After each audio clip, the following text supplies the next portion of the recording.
Il existe des profondeurs où la lumière disparaît complètement.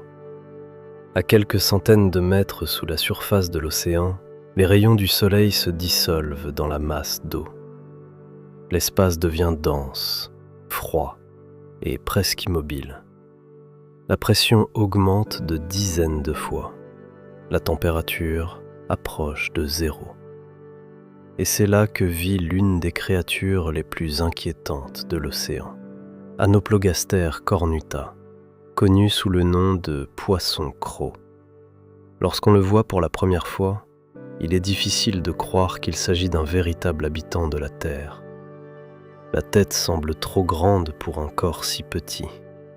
La bouche est disproportionnée et les dents, longues, recourbées, impressionnantes, donnent l'impression que la nature a brisé ses propres règles de proportion. Lorsque la bouche est fermée, ces crocs ne tiennent pas simplement à l'intérieur. Le crâne possède des cavités spéciales dans lesquelles il s'insère, permettant aux mâchoires de se refermer. Sinon, la bouche ne pourrait pas se fermer. Un adulte mesure généralement environ 20 cm. Ce n'est pas un géant, pas un prédateur massif. Pourtant, ses dents figurent parmi les plus grandes proportionnellement à la taille du corps chez les poissons abyssaux. Et ce n'est pas un hasard. Dans les profondeurs, la nourriture est rare. Il n'y a pas de banc constant de poissons, pas d'abondance. Chaque occasion est unique. La prise doit donc être irréprochable. Son corps est sombre, presque noir. Cette coloration le rend presque invisible dans l'obscurité. Ses yeux sont relativement petits. À ses profondeurs, la vision n'est pas déterminante.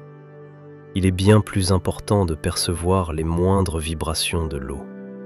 Une ligne de récepteurs sensibles détecte le mouvement d'une proie avant même qu'elle ne s'approche. Le poisson-croc ne poursuit pas ses victimes sur de longues distances. Il reste suspendu, presque immobile dans la colonne d'eau. L'économie d'énergie est la base de la survie. Dans l'eau froide, le métabolisme est ralenti et les mouvements inutiles coûtent trop cher. Lorsqu'un autre organisme apparaît à proximité, petit poisson ou crustacé, l'attaque est instantanée. Un bref élan, la mâchoire s'ouvre, les crocs se referment. Orientés vers l'intérieur, les dents empêchent toute fuite. Parfois, la proie est presque aussi grande que le prédateur, mais la structure des mâchoires permet de l'avaler entière. Dans un monde où l'on ignore quand viendra le prochain repas, on ne peut pas se permettre d'être sélectif. Les jeunes individus présentent une apparence différente. Ils vivent plus près de la surface, ont une coloration plus claire, des yeux proportionnellement plus grands et des crocs moins développés. En grandissant, ils descendent progressivement vers les profondeurs. Leur corps change. La teinte s'assombrit, les dents s'allongent. Leur apparence s'adapte à l'abîme. Cette transformation progressive reflète le passage du monde familier de la lumière vers la réalité étrangère des ténèbres. On rencontre le poisson-croc dans différents océans de la planète, parfois à plusieurs kilomètres de profondeur. Malgré son aspect terrifiant, ce n'est pas un monstre agressif, mais le résultat précis de la sélection naturelle. Chaque caractéristique répond à une seule question. Comment survivre là où les ressources sont presque inexistantes? Et le plus frappant, c'est que son univers reste presque totalement caché. À 1000 mètres de profondeur, la pression dépasse 100 atmosphères. Pour l'homme, ces conditions sont mortelles. Pour la plupart des technologies, destructrices. Mais pour le poisson-croc, c'est la norme. Ces tissus contiennent très peu de cavités remplies de gaz. La vessie natatoire est fortement réduite ou absente. Il n'y a rien à comprimer ni à écraser. Ces os sont moins minéralisés que ceux de nombreuses espèces de surface, plus légers, plus souples, durer longtemps. Les intervalles entre durer longtemps. Les intervalles entre deux chasses réussies peuvent s'étendre sur des semaines. Son organisme est adapté à ce rythme. Sa stratégie est la patience. Suspendu dans l'obscurité, il ajuste à peine sa position avec ses nageoires. Chaque contraction musculaire est justifiée. Il se fie davantage à sa ligne latérale qu'à sa vue.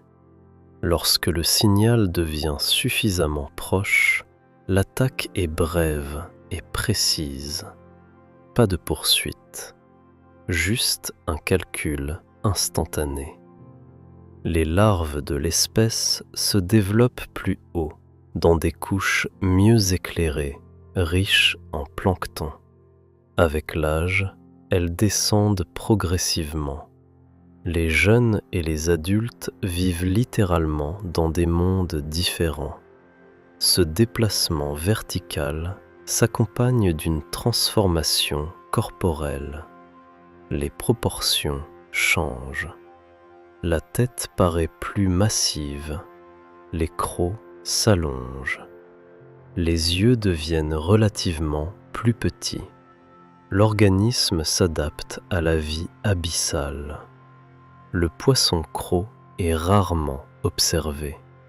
On le retrouve parfois dans les filets des expéditions profondes ou sur les enregistrements de submersibles.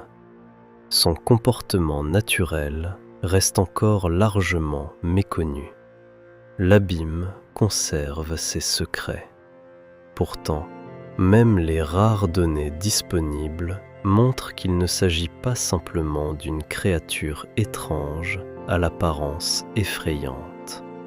C'est un exemple d'ajustement biologique d'une précision extrême face à des conditions extrêmes. Dans le monde de l'obscurité éternelle, rien n'est laissé au hasard. Chaque dent, chaque os, chaque mouvement, le résultat de la survie là où la vie semble à peine possible.